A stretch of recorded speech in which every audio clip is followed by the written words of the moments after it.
Olá, eu sou a professora Solange, do curso de Odontologia da UGV.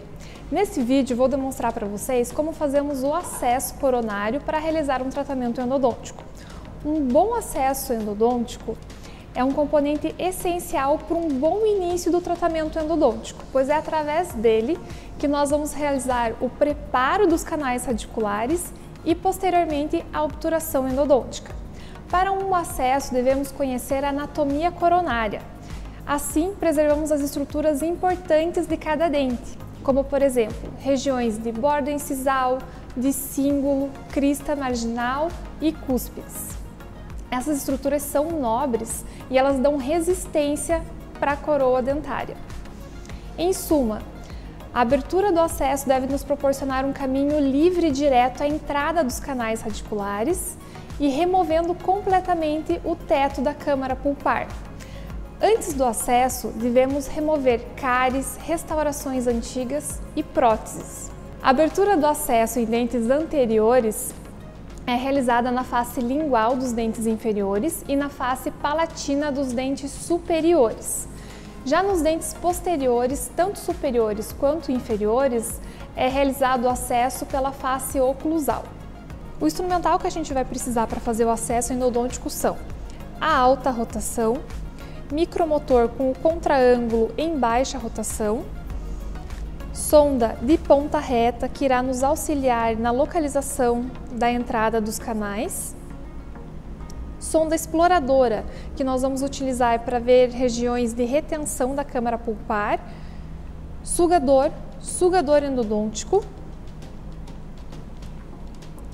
broca esférica para a gente utilizar em alta rotação,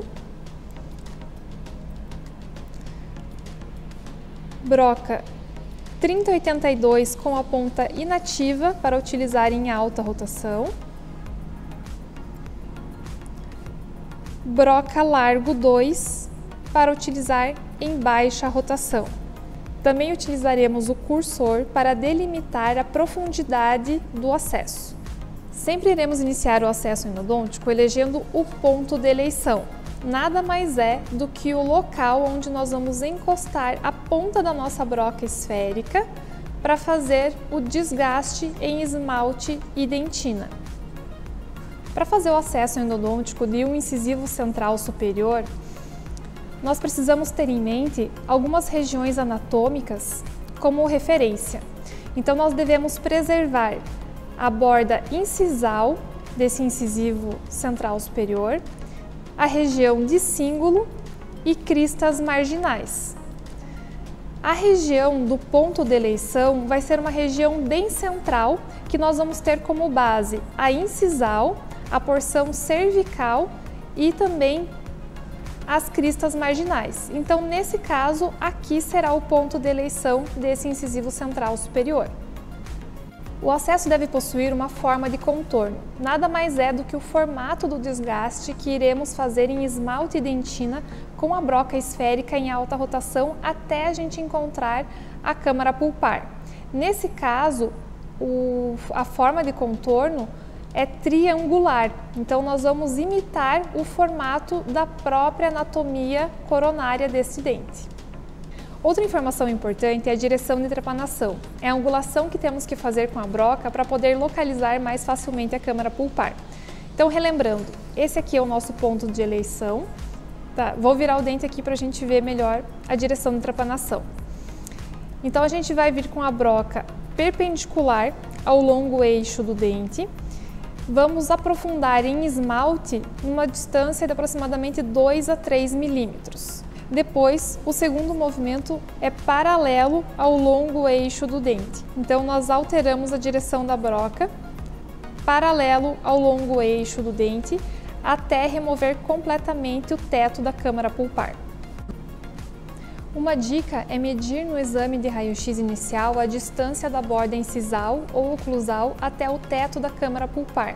Com essa medida estabelecida, podemos colocar um cursor na broca esférica para evitar descer demais durante o acesso. E assim evitamos uma iatrogenia, como por exemplo uma perfuração.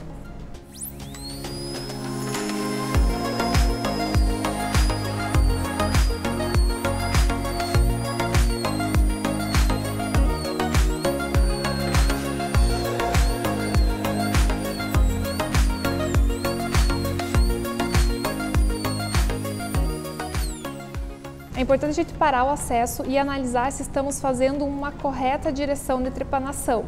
Então, nesse momento é importante a gente ver que dá para a gente fazer correções caso a gente esteja indo muito para mesial ou para distal. Podemos analisar aqui também que tem um pontinho mais escuro que condiz com a dentina. Agora vamos mudar a direção de trepanação para um movimento perpendicular ao longo eixo do dente.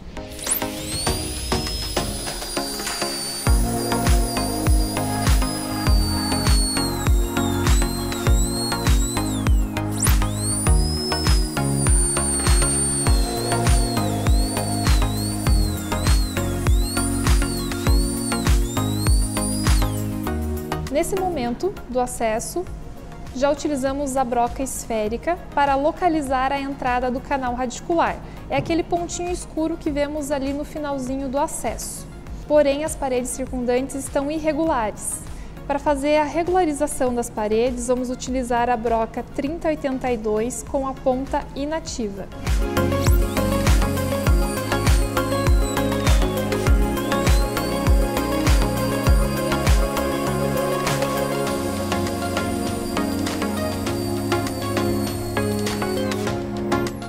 Agora nós terminamos o acesso com as brocas de alta rotação.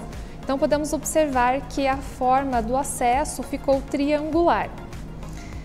Aqui a gente consegue ver a entrada do canal radicular. Esse caso é um canal que está atrésico, então a entrada está bem pequenininha. E nós vamos ainda remover a parte de ombro palatino com a broca em baixa rotação. Então a gente vai utilizar a nossa broca largo 2.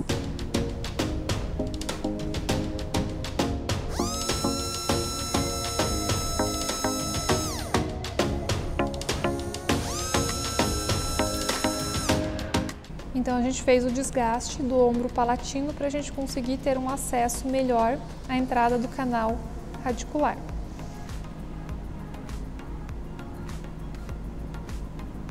A partir desse ponto, nós podemos começar a instrumentação com as limas manuais ou brocas Gates Glidden. No vídeo de hoje abordamos sobre o acesso endodôntico e os instrumentos necessários para a gente fazer esse acesso. Muito obrigada pela atenção de todos, até a próxima!